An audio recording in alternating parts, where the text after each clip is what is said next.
This is Mel. We've been friends for many years. See, and they've just waited for the chubby lot to go, and now look at them. 3,000 miles apart. And Mel, you've been coming to speak for years. Yeah, absolutely. I have 6 or 7 years, and stopped going back in 2017, but I'm glad to be back again here. And you have never been on the mountain before. First time. Your very first time. Hundreds of times down here, but you've never been on the mountain. I stayed in the background, taking notes, And why have you never been on the ladder? Goodness knows, I just never got around to it. You're one of the best minds I know. You've done some of the best research that I know. And what has your research been on? It's been on a lot of topics, but the one that really stands out of late is on the question of Muhammad. Okay, Muhammad. So this is going to be controversial. Yeah. And so we warn all of you, and if there are any Muslims listening, it looks like they're going to attacking that woman over there. They may come over here, and so don't worry. So you're going to talk about Muhammad, but the word, even when you use Muhammad, immediately I'm at some vowels, or am I not? Absolutely. So if you look at the word, it's mem, ha, mem, dam. And if you leave out the vowels, you can pronounce it in lots of different ways. You can pronounce it as mad, Okay, hold on. We're kind of jumping ahead. For those of you who don't know what he's talking about, in the 7th century, there were no vowels in Arabic. There were just consonants. Mim, ha, mim, dal, 4 letters. That's all that existed. So there was no Muhammad. No one named Muhammad at all. Now, you may have pronounced it that way. You could do so, but you would not write it that way. Because the vowels were only created in the 8th and 9th century, and also the dots that are needed to show what letters are, those were created in the 8th and 9th century. Am I correct? Exactly. If you look at that, the various variations of the name Muhammad, for example, Mehmed in Turkey, you cannot get that name from Muhammad. It has to have come from a different word, a different vocalization originally. You can go from Mehmed to Mehmed in Turkish, but you can't go from Muhammad to Mehmed. We're coming up with the truth here. He doesn't like what we're saying already. So I want to ask you, Mel, you cannot, because it's only 4 letters, it's obvious that these are very popular letters. Absolutely. And that these also go back many, many years. Because there have been many Muhammads, have there not? So, if you ask most Muslims, Muhammad is the first and original Mehmed, but actually it goes back centuries. In fact, it goes back to 1400 years BC. 1400 BC is the first time we see these 4 letters. Exactly. And who was the one that actually created these 4 letters? So you find it not in Arabic, but you find it in Ugaritic, which is it's actually associated with a city in Syria. So 1400 BC, and the word Mehmed had a particular meaning, which is the desired one. The desired one, okay. It took on other meanings, the blessed one, the anointed one. Exactly.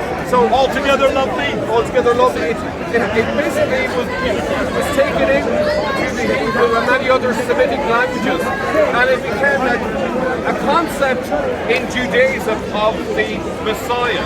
The anointed one. That happened first in Judaism, you're saying, or first in Christianity? It happened first in Judaism. So, for example, if you go to a very familiar verse that Muslims love to use, trying to prove that Muhammad is prophesied, Song of Songs, chapter 5, verse 16, you'll see Mahmadin, the altogether lovely. Altogether lovely. O daughters of Jerusalem. The problem is, it's got nothing to do with a prophecy, at least not an Islamic prophecy. It's a prophecy that is entirely Jewish. It's prophesying the Jewish Messiah. So it's talking about the Messiah that is yet to come. Exactly. And that is in the Song of Solomon that Muslims say is referring to Muhammad. Yeah, there's a big problem with that. In order for you to be a Mehmed, you must be Jewish. You must be a descendant of David. I'm sorry, but Muhammad is not Jewish. He's not a descendant of David. So if he existed, which I doubt, that claim is bogus. So it's in Ugaritic, it's also in Hebrew. Exactly. They're the same root. They use the same consonants. Yeah. Now we get into the 4th century AD. Yeah. There's someone else now that takes this word Mahmet. And that's St. Ambrose. He looks at Song of Songs and he interprets it as being about the relationship between Christ the Messiah and his church. The anointed one, who is the Messiah, and he applies it to Jesus Christ. So that's the 4th century. The Christians were now using Mahmet as their Messiah. Exactly. The Jews were also using Mahmet as their Messiah. They're competing with each other. The Jews are saying we've got the Messiah, or at least we hope to have the He Messiah. has not yet come, The Christians saying, no, there's only one Messiah we've got. and he's coming back. And he's coming back. So the Jews are waiting for the Messiah to come the first time, where the Christians are saying he's going to come a second time. Exactly. In both cases, it is the Messiah, right? Exactly, but here's the thing. In Jewish thinking, there isn't one Messiah, there's two Messiahs. There's the Messiah ben Joseph, who's a suffering servant. Then we have a Messiah ben David, who is the conquering king. Of course, for Christians, that is one person, Jesus. But here's the thing. We have an inscription from 523 AD in Najran, in Saudi Arabia, and it says Mahmet. The problem is, it's 100 years too early. That's right, Muhammad was never there. He Unless never lived in Najran, did he? Unless he was 200 years old in the 7th century. Look like Tom and Jerry. There are many Mahmeds, are there not? Exactly. We have Mahmed after Mahmed after Mahmed, and they start to appear. We also have them on the coins, don't we? We do, but here's the problem. The Mahmed you see on the coins, which start appearing in the 660s, 663. they all have crosses on them. Can you see a problem? Let's repeat that. So the coin, we'll show it right here. Here's the coin that we're looking at. Where is the coin? There's a picture of Muawiyah on the front. What is the coin? He has a cross above his head. He has a cross in his hand. Where? Show Which the means video. Muawiyah had to be a Christian. Exactly. What is the And evidence? actually we also have Talking, inscriptions connected with Muawiyah, and it begins with a cross. So it's clearly So we're going to show it right here. Here's the inscription. There's the name Muawiyah. Interesting, it's in Greek. Yeah. And he says, Mu'min, I am the leader of the believers. Yeah. So he's what believers? That is an inscription. Look at the cross right up Look at the cross. upper left. Yeah, it's basically telling you as clearly as you can. So that he's a here's an Christian. inscription and here's a coin, both showing that the Mahmed that is there is a Christian. Exactly. Now for Christians, the only Mahmed that could be that's on the coin is Jesus. The Jews in the early part of the 7th century thought that their Messiah had finally arrived. You have a guy called the Exarch Nehemiah ben Huziel.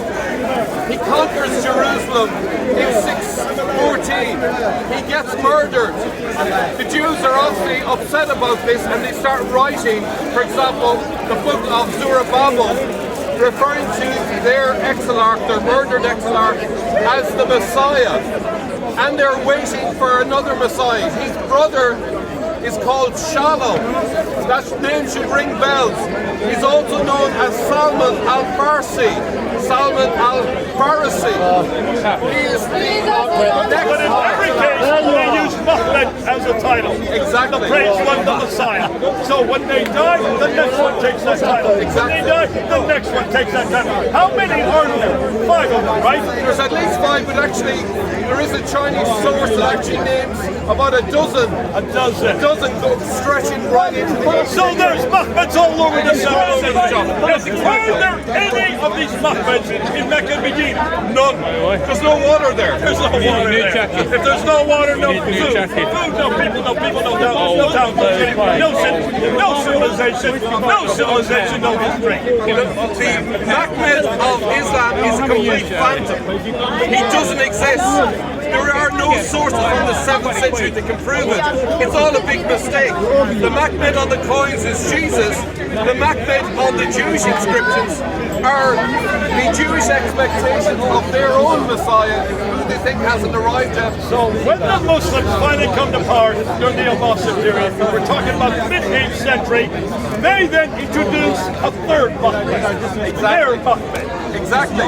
We've actually got direct evidence from a Chinese source called Ju Tang Shu. And when the Tayyaye, who's the main tribe in Iran, they're the group that created this separatist state, they sent an envoy to China and they gave a story to the Chinese, and the Chinese are surprised because the last time one of their envoys came to them 100 years before, they never mentioned anything about a Muhammad.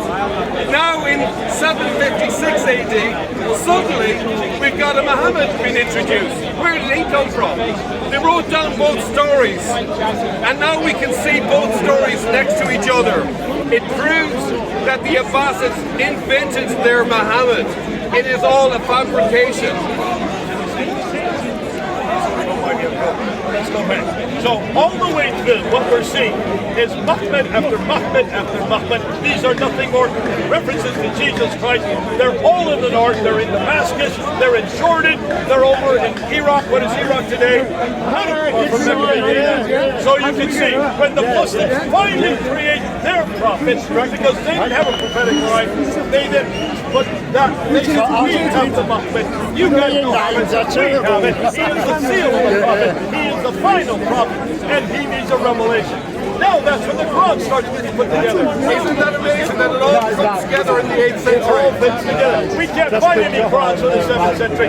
They all begin to appear in the 8th and 9th century. Once they had a problem, they didn't need Tommy's got nothing to do with it. You don't see any inscriptions to do with the Muhammad of Islam until the 730s. That's right. And then suddenly you have a Quran emerging, and then all of the other stories, the Hadiths are getting generated from then onwards. Okay, now listen, thanks so much. This has been your first time on the ladder. You've done a great job. I think we've shut down the hump now. Absolutely. Now we're going to get a girl coming up. Cheers, thank you.